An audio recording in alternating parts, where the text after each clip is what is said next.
really want to be in this investor game, it's a long-term game, and you want to surround yourself with investor-friendly folks. The reason I have an investor-friendly CPA is because I know he's going to be looking up all these tax codes so that he can save money for his own portfolio, and now he can use that knowledge to help me save money in my portfolio. Same thing when you talk about a lender. An investor-friendly lender is not going to ask you random questions about, hey, why are you getting all these credits? What about this? What about that? They're going to be able to problem solve alongside you to find solutions and actually get you across the finish line, as opposed to telling you what you can't do. And that's what I'd be looking for in my realtor. Hey, are you an investor? Are you trying to do, or have you done something similar to what I'm doing? And can you help me in this process? I've got dreams, I've got dreams, I've got dreams to find a way out. I've got dreams, I've got dreams, I've got dreams to find a way out. Today I'm talking with someone whose real estate journey mirrors mine in all the best ways. Niyi Adewole started with a single house hack and turned it into a full-blown investing business. Short-term rentals, self-storage, a full team, and total time freedom.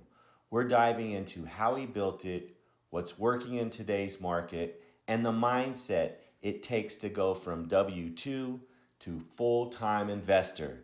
Let's get into it. Hey man, I am so glad to have you on my show. I see you're in your car right now. What's going on? Keith, I appreciate you allowing me to come on here. We definitely have a very similar background and story. And yeah, man, this is part of the game, right? In between meetings and going out and meeting with clients, and I got caught in the car.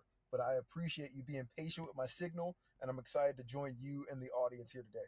As soon as we're done with this podcast, I'm going to get in my car. I'm going down to check out a property. So that's the game, man, that we're both in.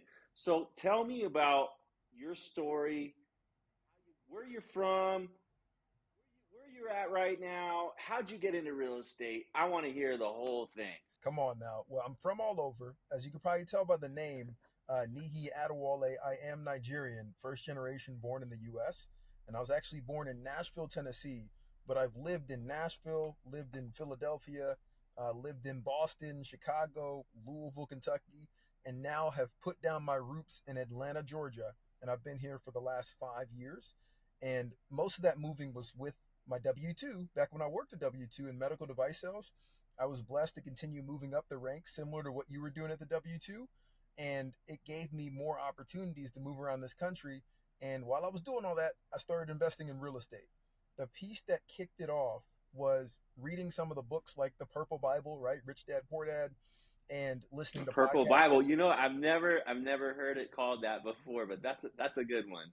yeah, yeah, and also listen to podcasts like Bigger Pockets. And so I was able to go out there and get my first investment property, which was a house hack back in 2016.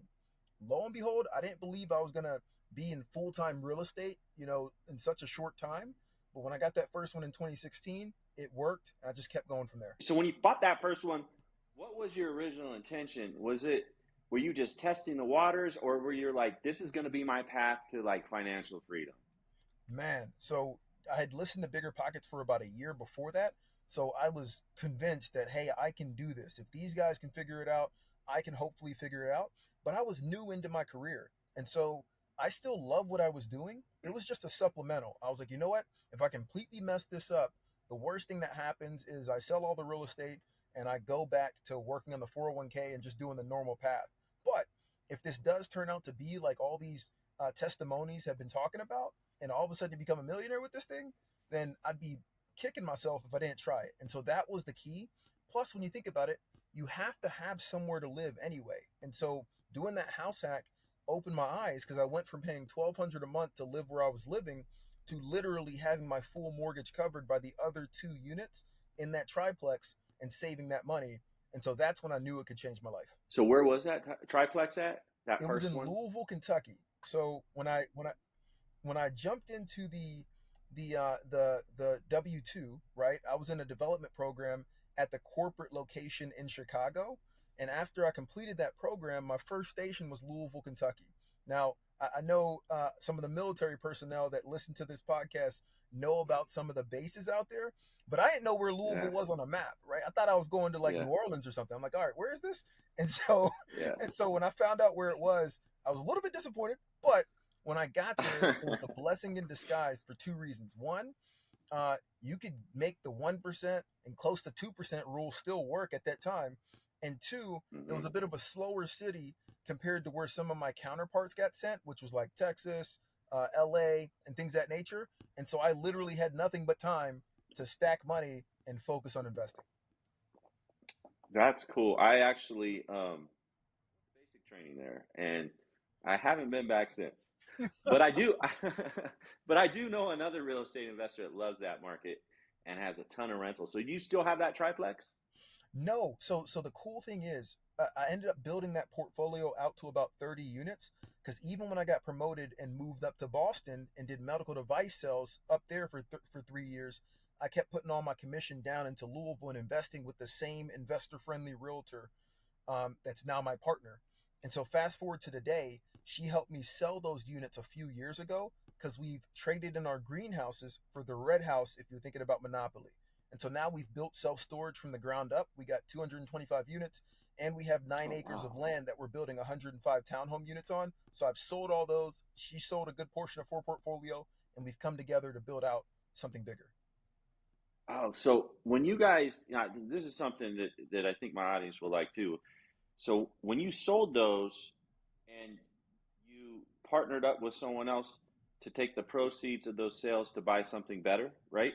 Did you do 1031s or no? Because you couldn't have done that if you're going in with a partner, right? Correct. If you're going to do a 1031, you really need to be doing that solo, right? And kind of updating to the next level. This one was a bigger project. And so I couldn't do that. What I actually did was I talked to my CPA and I just asked him, hey, what would that tax liability look like?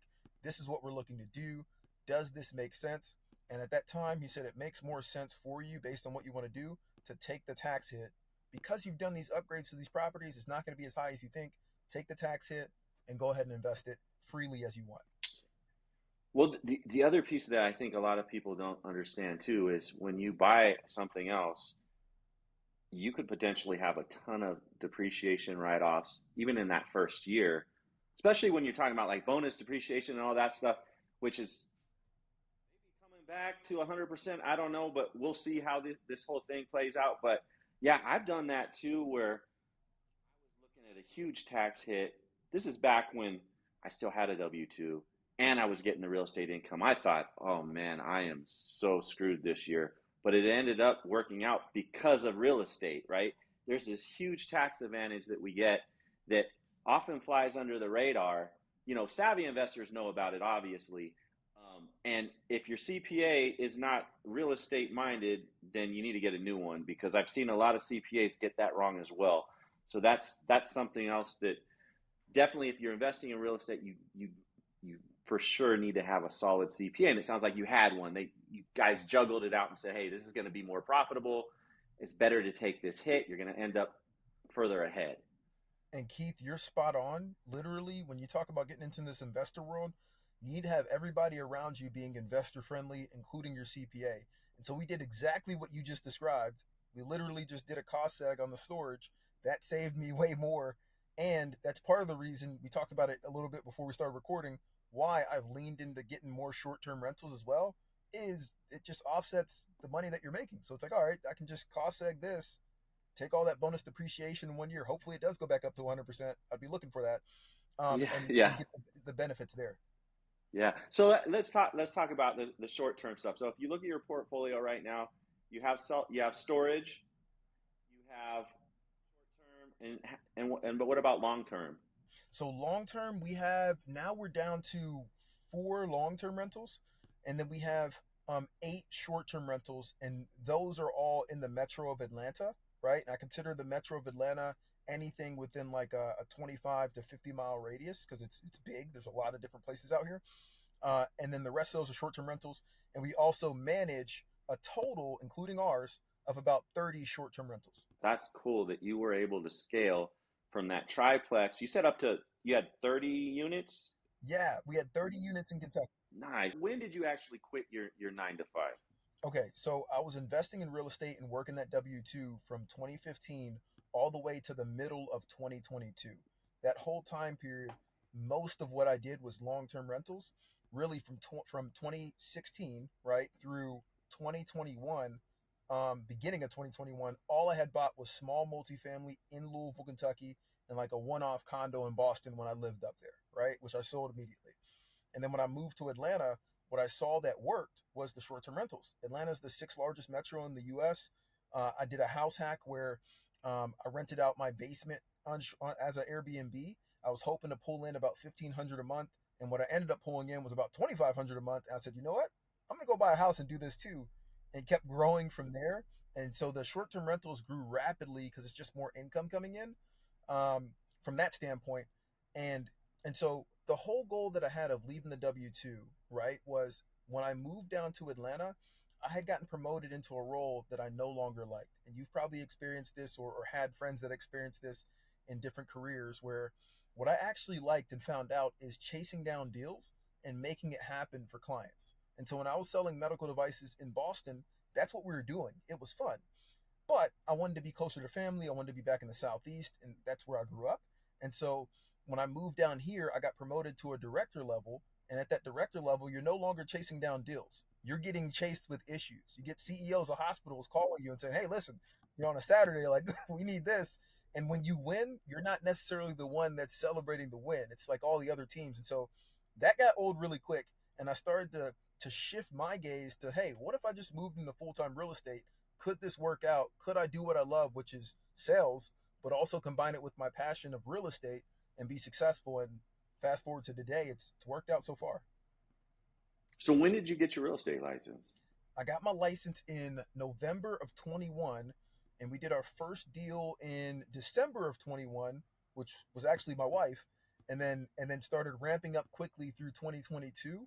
And by end of 2022, we had enough traction to say, hey, this combined with the short-term rental management, combined with the investment properties we already have, is enough to walk away. Is it going to be a hit the first year? Absolutely. But do we believe in ourselves that we can grow this thing to where it can be at par or even more than what we were making before? Yes, and that's how it played out. So there's a lot of, if you know, in the news right now, short-term rentals, like there's a lot of negative press on them. And I know there's certain cities that are cracking down on them. I know here in the Springs, they just came up with some crazy new ordinance that says like if like so they have non-owner occupied permits that they'll issue out, um, and they issued out a bunch, but if the property is sold, then it's no longer eligible for a non-owner occupied, and they're changing the rules left and right and just making it harder and harder. How's it out there in the Atlanta market? Have you seen any of that? Are you worried about any of that? I know a lot of people out here are shifting from short term to mid term to kind of mitigate some of that. What's the market look like out there for you? Yeah, I think it's constantly changing. Exactly what you said. Now, the thing that's helped here is there's some precedent set in the southeast of other large cities like New Orleans trying to implement some of these ordinances and getting shot down. And so in 2022, Atlanta proposed something similar to what you just said. They proposed a law saying, hey, you have to be an owner occupant. You can have that one and only one more. So you have to live in the city of Atlanta, but they Yeah. got a lawsuit from a coalition of owners, and I stay very tight to the team that's doing this. It's called AMSTRA, Atlanta Short Term Rental Alliance. And what they do is they essentially are lobbyists. They pull together money and they're lobbying with lawyers to make sure they get the law changed. And what ended up happening is Atlanta listened to them because they didn't want to go into a lawsuit that happened in New Orleans that ended up getting the rule overturned. And so now what they've settled on is grandfathering in those that already have short-term rentals. And still, this isn't even in place yet. Since 2022, it's just kept getting pushed back, the ordinance. But what they have on the docket now is something that's a lot more reasonable. It's essentially grandfathering in any units that are already up and running and allowing you a 30-day period to get licensed. You don't have to be owner occupied anymore. But what they're going to do is they're going to have a limit on the total amount in the city. And so if you have short term rentals already, there's going to be a premium to hang on to those. Because once you hit that limit, It's very risque of whether or not you'll be able to get a short-term rental. And so I'm actively trying to get as many as I can before it fully goes into effect, so that I can get Okay. grandfathered in and then have a premium. But that's kind of what's going on. Okay. Do you have any midterms or are they all short? When I look at it, if you're in the short term game, I think you're also in the midterm game. I don't That's specifically true. market That's to midterm, but we do get midterm rentals. Like, for example, we just signed a lease agreement with somebody through Ale Solutions, which is a midterm rental company, for one of our short term rentals because somebody had an insurance fire, and we're going to get 4,800 a month for a four bed that's not the craziest or nicest, a four bedroom, for the next 6 months, right? And that could extend if they need more help. Without they looked at a short term rental listing, we just connect with the midterm rental people too. got it. All right. Well, talk to me a little bit more about your real estate team and what that's comprised of, and what type of clients are you mostly working with? Keith, we essentially stole your whole blueprint. All right. So we're investor friendly. 90% of our clients are investors, and we do that purposely. When you look at my story, I was working the W 2 and had the benefit of meeting an investor friendly realtor that helped me build up the whole portfolio. Monica Dunlap, based out of Louisville, still owns more real estate than I do. When I needed plumbers, when I needed help, when I needed walkthroughs, help running numbers, she was the one that was helping me. Now she's my business partner on the deals that we're working on. And so my goal was to be the same for other people that are trying to invest in Georgia. And so we focus mostly on investors. I got a team of 13 agents. And when you look at it, Wow. most of those agents, we were actually doing this. I was sitting out with my director of operations, and we were working through this, and it was a fun fact. Half of those agents that are on the team were clients previously, including my director of operations. And so Yeah. some of them we helped them buy multiple deals. Then they got licensed. Then they're like, me, can we Yeah. join your team? And so it's been Yeah. fun. It's been unexpected. And now we're just trying to continue growing this thing and helping more people. What do you think about this? Should new investors, do you think that they should get a real estate license? What's your thoughts on that? The only reason I would say for a new investor to get their license is if they want to go help other people and make this a full career. If you're getting your license only for your deals and you think you're going to learn something through getting your license, it doesn't work that way. You'd be much better working with an investor friendly realtor or going to an investor networking group to learn more about this than get your license. I was one where I didn't get mine until it was, hey, I think this could be a career. Let me go get it and see if I like it, because the fees alone that they charge you, if you're only buying one or two deals a year, it doesn't make It's sense. not worth it. Yeah, yeah, no, I agree. And I originally just got mine so that I did it while I had my W-2 still. While I mean, initially it was I had people asking for my help, and I would refer them to other agents, and they would just drop the ball. They just didn't understand like the investor side of things, and I couldn't find a solid investor focused agent anywhere. Like the ones that I thought were, they really weren't. And so I'm like, you know what? Maybe I should just be that guy. And initially, it helped with just shaving off. Like I could negotiate, leverage my commission to get a better deal when I'm buying something, right? Um, but then it ended up I was helping other people. I'm like, oh man, I'm actually making a little bit of money doing this, and it's fun because I get to like participate with other investors and network with them and learn strategies from other investors and everything that would just help me with my own thing. So it ended up just being like it just made perfect sense. And yeah, that's why we are like literally. If you look at my team, the three agents that work with me are all investors as well. Like that, this is what we speak this. So this is what we do. It sounds like your team's very similar, and that's awesome. So everyone that's listening that's in the Colorado Springs market, if you want to buy anything in the Georgia area, contact this man. I'll put links and everything else to you. If you're in the Georgia market, this is your guy. Interested in house hacking, real estate investing, this is your guy. But if you're in the Colorado Springs area, give my team a call. Hey, come on now. And Keith, we appreciate you for the shout out. And we're absolutely going to send people your way for the Colorado market in general. I know it's been booming in recent years. And anytime I visit Colorado, it's beautiful. I mean, you got the mountain, you got the city. Like, what more do you need? It's an awesome, especially where we are in the Springs. It's a lot different than Boulder and Denver and those other places up north. It's it has its own vibe here, and they actually are saying that Colorado Springs will be the largest city in the state by 2050. And not only that, the median price on homes is going to be more than in Denver. Right now, it's kind of hard What? to believe because median home price in Denver is a lot higher than it is now, but they're saying by 2050 we're actually going to surpass Denver. So it's a great place to stick your money if you're looking for a solid investment. Um, and the amount of, like, we have a lot of military here that are moving here, and they're not, most of them aren't going to buy. They're going to live here for 3 to 4 years, so they need a place to rent. So it's a very strong rental market. I usually, when I post a house for rent, like, it's rare that it's on the market for more than like 3 days. That's crazy. It's Yeah, and it's it's that's pretty such a good wild, market. yeah. You were a new investor, right? Because you've been there, I've been there, and you were looking for a real estate agent to work with. What are some questions that you think you should ask them to kind of vet them out to see if this is the right person that you should be working with?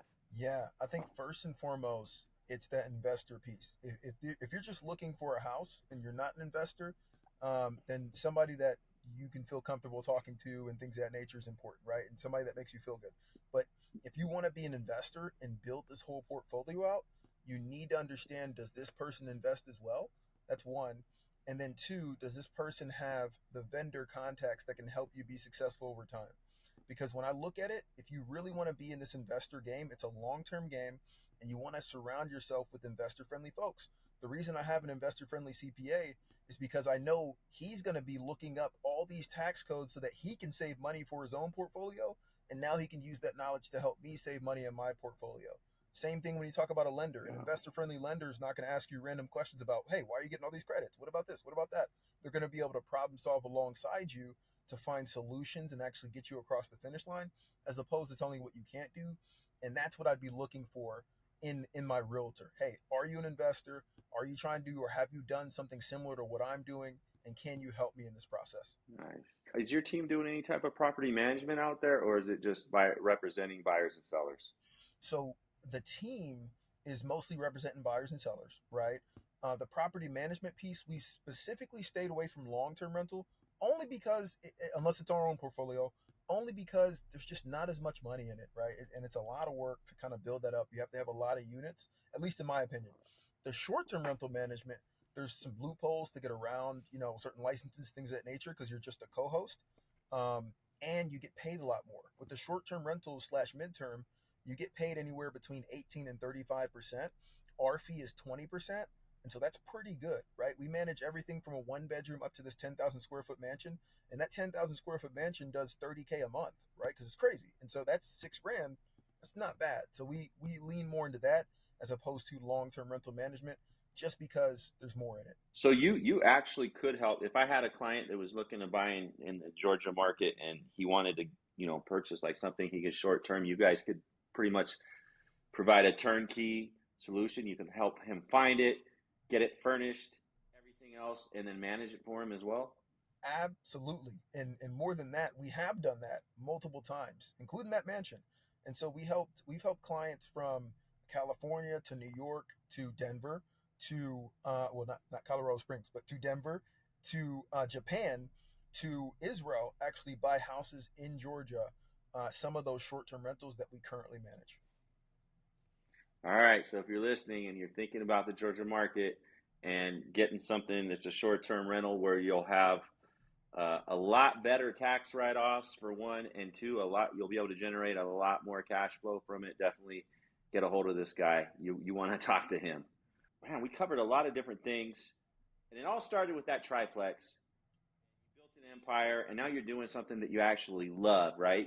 When you were doing the medical device sales, you liked being in the trenches, but then once you started having to deal with like the management side and problems and everything, it wasn't fun anymore. But now it sounds like you're doing something you enjoyed every single day. Come on now. And that's the piece. And that was the goal, when you start this whole journey. It's how do I make each day closer to my ideal day? And now having that time freedom, as you know, and being able to even start building out the team and seeing their wins and building out the portfolio and being able to say yes to opportunities like this, jumping on a podcast with you in the middle of the day. There's no way you do this if Yeah, you're working a W 2, right? Like you just yeah, can't. yeah. So it's been amazing.